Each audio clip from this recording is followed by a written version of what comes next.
سلامونه او درنښت اوس مو پام راړوم د دې ساعت خبرونو ته. د 201 خالد بن ولید کول اردو ویلي د نورستان ولایت د سیلاب ځپلو د مرستې لپاره یې تازه دمې ځواکونه او خوراکي توکي سیمې ته استولي دي. د کول اردو پر وینا ځواکونه د نورو امنیتي ارګانونو په همغږۍ د ژغورنې په عملیاتو بوخت دي او مرستندوی توکي به پر زیانمنو کورنیو وویشل شي.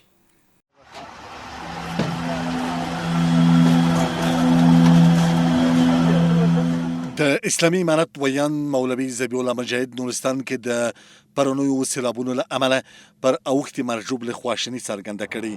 ښاغلي مجاهد د یادې پیښې شهیدانو ته د جنت فردوس او ټپیانو ته د بیړنۍ روغتیا غوښتنه کړې ده.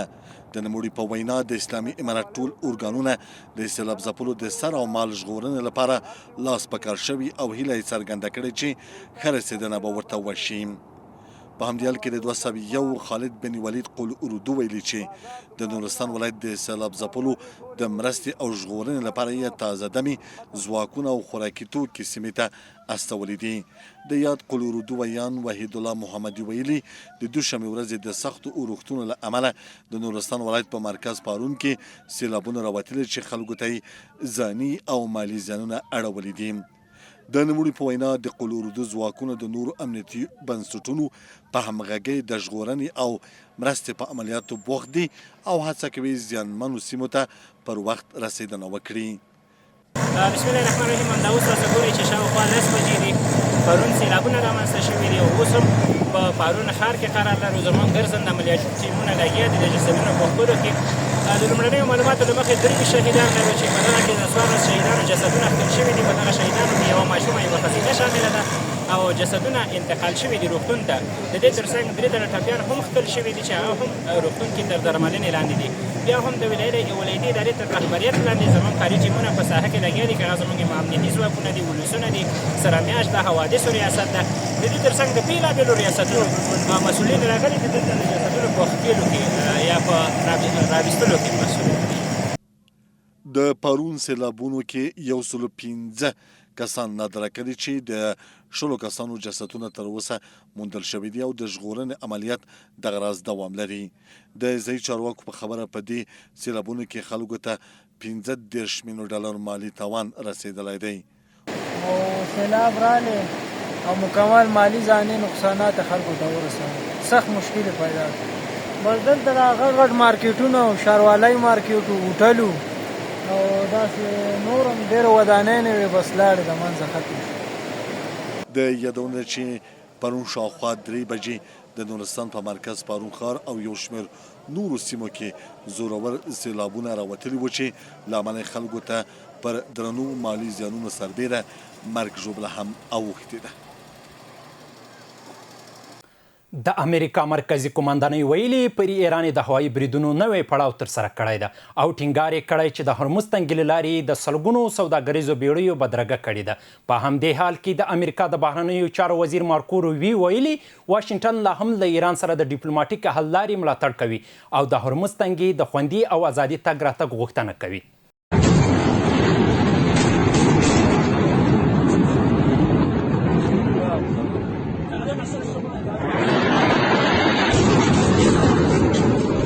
د امریکا او ایران ترمنځ د روانو تاوتریخوالو په دوام د امریکې د مرکزي قومندانۍ ویلي پر ایراني د هوایي بریدونو یو بل پړاو بشپړ کړی چې پکې پوځي قومندي مرکزونه، د توغندیو او بې پیلوټ الوتکو د توغولو ځایونه، سمندري پوځي وړتیاوې او د هوایي دفاعي سیستمونه په نښه شوي دي.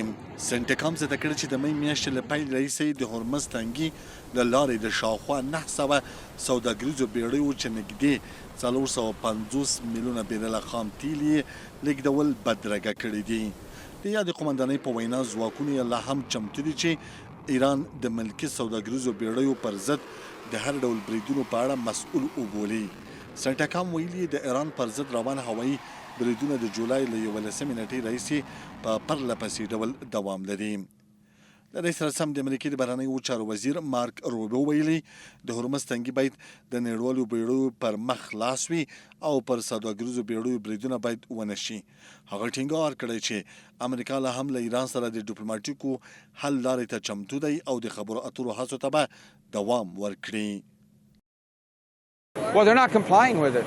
I mean, the straits are supposed to be open. تنګي باید د ټولو پر مخ پرانیستی وي، نه د پکې محصول اخیستل کیږي، نه د پرې بیړیو بریدونه کیږي او نه هم هغه کړنې چې ایران یې دغو بیړیو پر وړاندې ترسره کوي. که ایران د تفاهم د یادښت شرطونه تر پښو لاندې کوي نو دا تړون نور د اعتبار وړ نشي پاتې کیدی. هغه څه چې زه یې ویلی شم دا دی چې امریکا تل د ډیپلوماټیک حل لارې لپاره چمتو دی. موږ له ایران سره څو ځله د خبرو هڅه کړې او بیا به هم خپلو هڅو ته دوام ورکړو. که د خبرو دروازه پرانیستل شي موږ به یې هرکلی وکړو.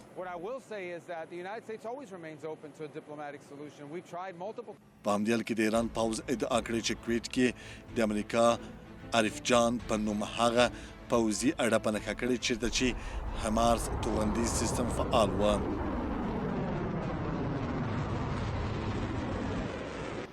این کارهایی که انجام گرفته قابل قدردانیه، ولی این قدم اوله برای اینکه ما بتونیم با هم بشینیم، با هم کار کنیم، با هم فکر کنیم، با هم پیش بریم و اسرائیل و آمریکا رو ناامید بکنیم. خون رهبری رو با عزت میشه گرفت، نه در اینکه این جرأت بکنه بیاد ما رو بزنه بگه خب ما داریم هی مثلا انتقام رو با قدرت میتونیم بگیریم، با ضعف نمیتونیم بگیریم. و قدرت مفت به آدم نمیدن، راحت به آدم نمیدن. این کوه گران است، به کاهی نفروشن.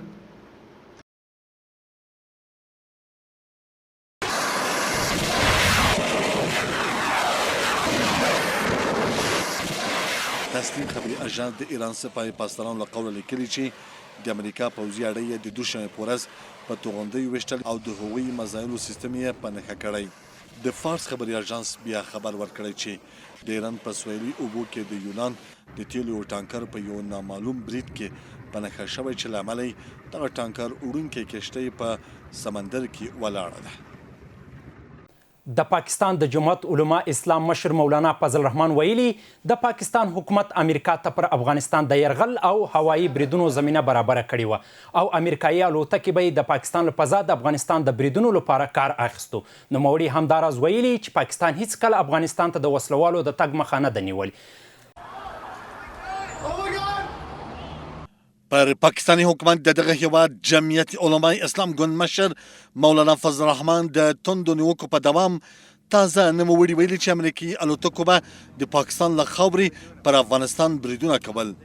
نوموړي د خپلو خبرو په بله برخه کې د پاکستان د حکومت له لوري د دیني مدرسو د نه ثبتولو په غبرګون کې ویلي چې دغه حکومت په یو ډول د مدرسو زده کوونکي هڅوي چې لاریون وکړي او وسلو ته لاس کړي څو بیا یې پوځ ته د وسلو پر مټ د مهارولو زمینه برابر شي. आप अमेरिका के इत्तेहादी भी बने, आपने हवाई अड्डे भी दिए, फजाएं भी उनको दी, यहाँ से जहाज भी उड़ते हैं, इन फजाओं से गुजर कर वहां पर बमबारी भी करते हैं. امریکایي الوتکو به د پاکستان له فضا پر افغانستان بریدونه کول او دغه هیواد ته یې د هیڅ وسلوال د تګ مخه نه ده نیولې. پاکستاني حکومت دلته دیني مدرسې ځکه نه ثبتوي چې د دغو مدرسو زده کوونکي لاریون ته مجبور شي او پاکستاني پوځ د وسلو په زور لاریونوال وځپي او دې کار ته ادامه ورکوي. मदारस के रजिस्ट्रेशन क्यों नहीं हो रही, मदारस के अकाउंट क्यों बंद है, इसका माना यह है कि आप मसले का हल नहीं चाहते. आप किसी तरह चाहते हैं कि मदारस इश्तिहाल में आए, सड़कों पे आए, नौजवान को इश्तिहाल मिले, वो बंदूक की तरफ जाए और फिर रियासत बंदूक की ताकत को ताकत के साथ मारने के लिए उसको कोई जवाब मुहैया हो सके. دا په داسې حال کې ده چې مولانا فضل الرحمن تر دې مخکې هم د پاکستان پر حکومت توندې نیوکې کړي او د افغانستان په اړه د پاکستاني حکومت تګلاره ناسمه بللې وه.